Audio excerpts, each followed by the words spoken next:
Welcome back to News Geelong.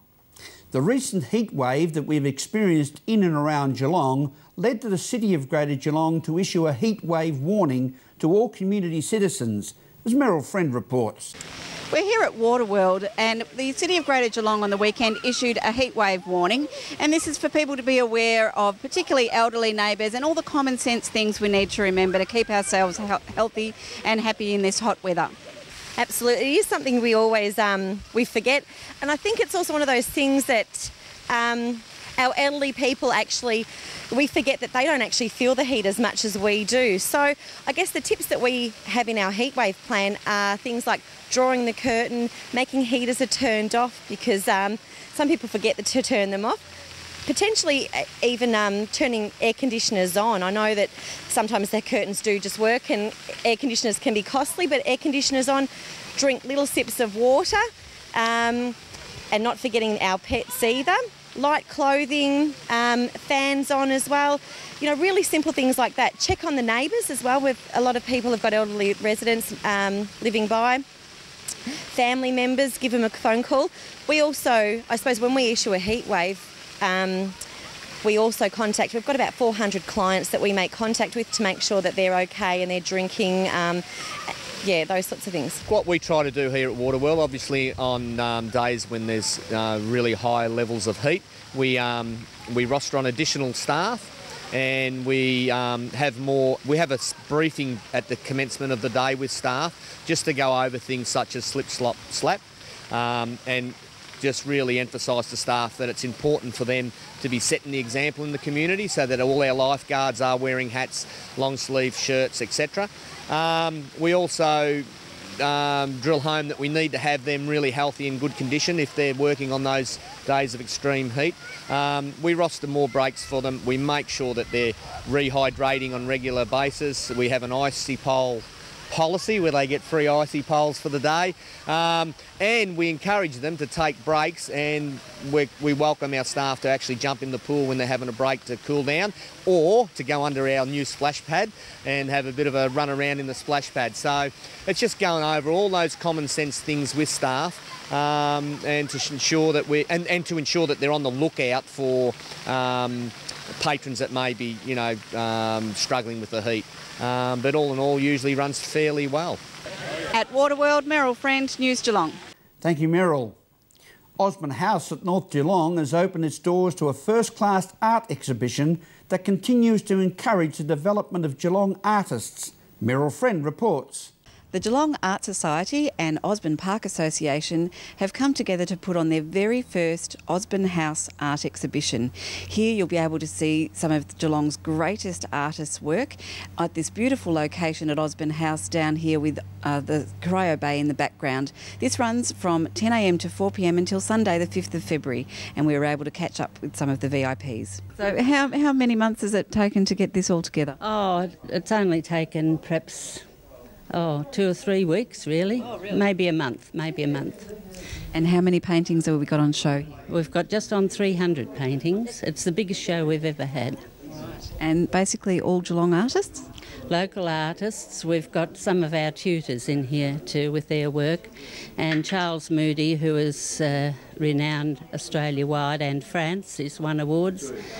Christopher Lamb, another artist of note. A lot. Jill Chalice from Winter Garden, quite a lot, yes. Yes, I share the arts portfolio with Councillor Barbara Abley, who is a very passionate supporter of the arts, and we're here today at Osborne House with some of the fabulous local talent in the arts community in a grand old building that could probably do with a bit of a cosmetic makeup. Osborne House is a fantastic opportunity for Geelong, but it does need a lot of work, as people know, and the Friends of Osborne House are constantly lobbying the council, and we as a council are lobbying the federal and state government to try and get some assistance so we can do this grand old dame up. So are there actual plans for that in the future? We've done several master plans, but there haven't actually been any funds allocated towards any major works on it. We do the necessary works to keep the thing from falling down, of course, and we do a bit of the external work, such as redecking the veranda, but it could do with a great deal more work, and we're looking forward to getting some partnership from the state and federal governments on that. Yes, well, I was been a part of the association right from the start, which is going back about 1999, and we were without a president for a couple of years, and I thought, well, we've got to have someone that people can blame for anything that goes wrong, so I've been president for the past 2 years. But what we hope to do is have more functions like this and have more of the place open for the general public to use, and community groups and not-for-profit groups to use. Well, I did the painting some years ago before it was scuttled, and I just loved the boat itself, and not realising at that time that it was going to be scuttled, but apparently it was unseaworthy, and they had to get rid of it. From Osborne House, Meryl Friend, News Geelong. Thank you, Meryl.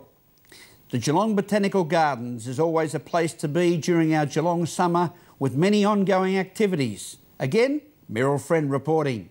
I'm here at the Geelong Botanical Gardens, where every Sunday from 5:30 till 7 through the month of February you'll be able to enjoy some family entertainment, many different bands. There are Soul Sister Swing, Hip Cats, Donegal Express and Geelong Concert Band. So don't forget the Air Garden, a picnic, and come along and enjoy. Getting ready for the summer season, particularly for music in the gardens, and planning our whole year ahead, the year that's ahead.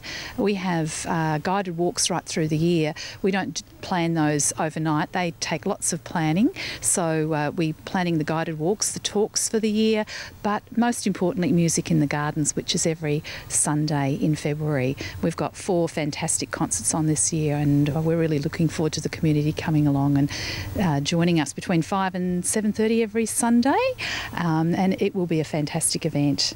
The other things we do, we support the gardens to help the staff provide things here. So there are various programs that occur, like the silver border behind me. Our growers and our perennial border team helped us prepare, plant and present this, and it celebrates our 25 years of volunteering here at the gardens.